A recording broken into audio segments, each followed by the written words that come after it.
Clinical trials are research studies that aid in the discovery and development of new and effective therapies for mental health problems such as depression, bipolar disorder, schizophrenia, and anxiety, to compare a new treatment of or drug with an existing standard of care or other control condition. Clinical trials research is aimed at not just potential new medications for revealing symptoms, but also alternate therapies for certain conditions such as improved psychotherapy approaches. Trials generally are designed to answer scientific questions and to find better ways to treat individuals who have a specific disease or disorder, also called clinical study. Translational research is defined as study that aims to transfer fundamental scientific findings into successful therapeutic therapies. The explanation for this is that the path of a medication or other pharmacological treatments from intriguing scientific study to effective practice is immensely complicated, time consuming, and costly. Developing psychotherapy medications was essentially a hit or miss procedure in the early years. The pharmaceuticals were tested on patient population with little justification and then rushed into the hands of an unwa- unwary society, frequently before it was determined that they were hazardous or inefficient for their intended purpose. Everything has changed. Government authorities now rigorously regulate the testing of experimental medications on human volunteers and their subsequent commercialization. The process of obtaining government approval to commercialize a new psychotherapy medicine begins with the biosynthetic pathways of the drug, the creation of processes for economically synthesizing it, and the formulation of the drug, compilation of evidence from non human subjects indicating that the medicine is probably safe for human ingestion and may have the therapeutic advantages. These initial stages often take a long time, at least 5 years, and are only undertaken if permission to proceed to clinical trials is given and the data is sufficiently encouraging.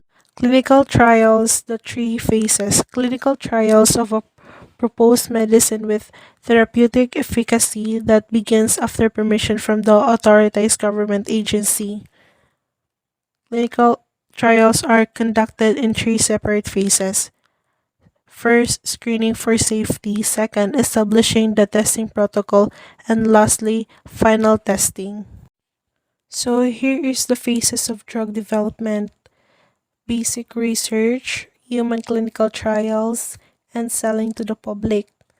In the first phase, the screening for safety, the first phase of the clinical study is designed to evaluate if the medicine is safe for human usage and, if so, how much of the drug can be tolerated.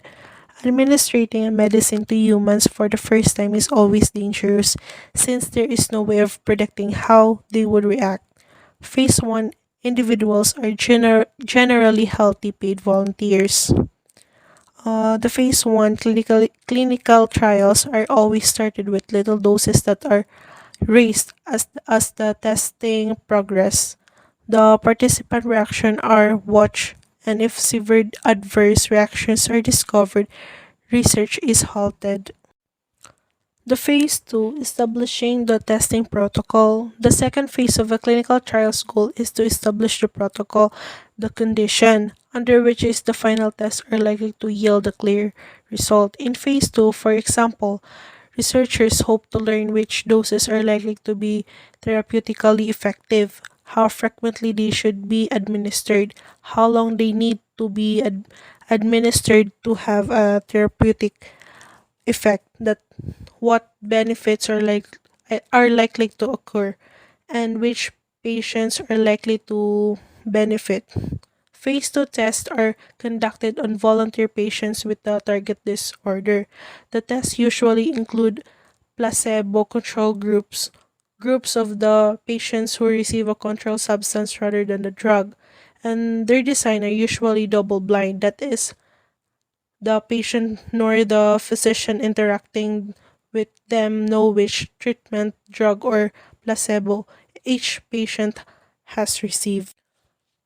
Phase 3 final testing. A phase 3 clinical trial is often a double blind, placebo controlled research on the significant number of individuals suffering from the target disorder, often several thousands. The design of the phase 3 testing is based on the findings of the phase 2 test. Therefore, the final tests are likely to show beneficial treatment benefits if they exist.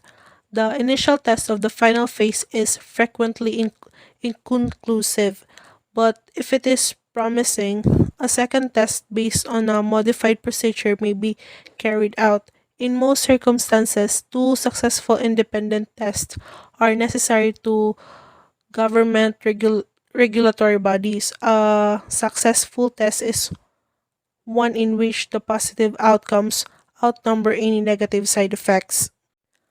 Controversial aspects of clinical trials. The clinical trials process is not without controversies. So, here are the five controversial aspects of clinical trials: the requirement for double blind design and placebo control. Second, the needs of active placebos. Third, length of time required. Fourth, financial issue. And lastly, targets of psychopharmacology. Requirement for double-blind design and placebo controls. In most clinical studies, participants are randomly allocated to medicine or placebo groups and have no idea which treatment they are getting. As a result, some patients whose sole hope for recovery may be the most recent experimental medication will unknowingly receive the placebo. Although drug firms and government organizations acknowledge this, they contend that can be no persuasive proof that the experimental therapy is successful until a double-blind placebo-controlled study is finished. Because psychiatric diseases frequently improve following a placebo, a double-blind placebo-controlled technique is required in the assessment of any psychotherapy medication. The need for active placebos. The conventional belief has been that the double blind, placebo controlled process is the ideal control approach for determining the efficacy of new medications. However, this is not the case. Many medications have noticed adverse effects of therapeutic levels, and hence participants in double blind placebo controlled studies who get the treatment may be convinced that they are not in the placebo group. This understanding may significantly add to the drug's favorable benefits, regardless of any actual therapeutic impact.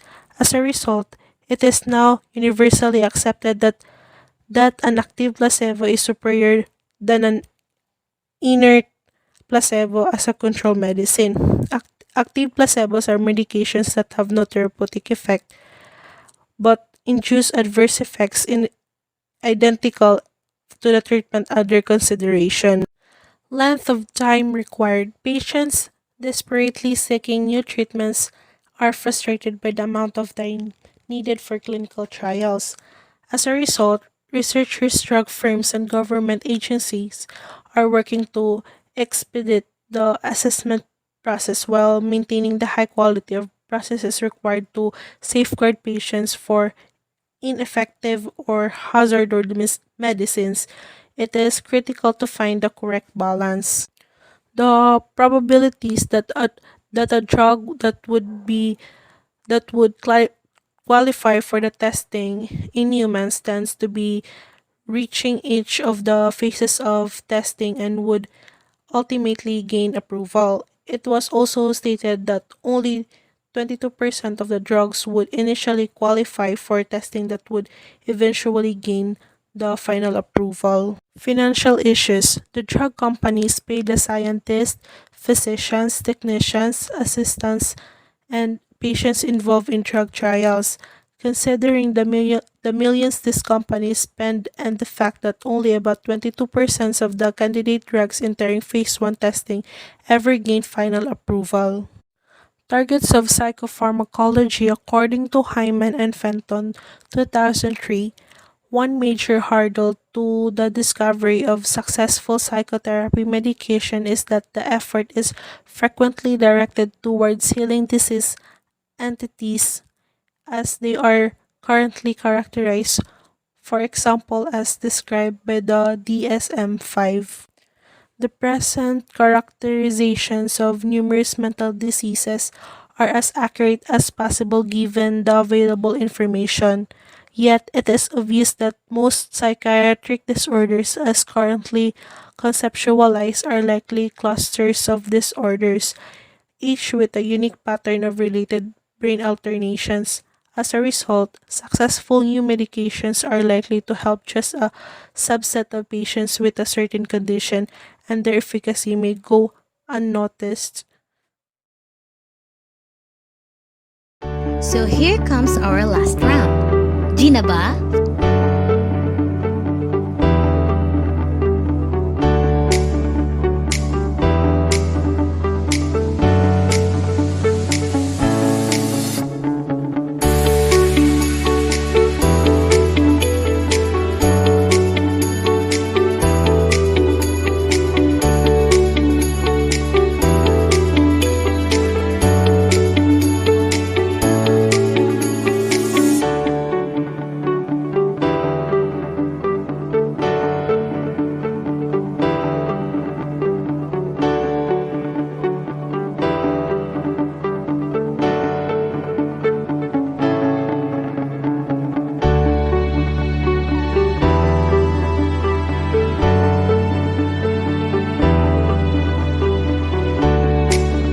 Thank you guys for participating.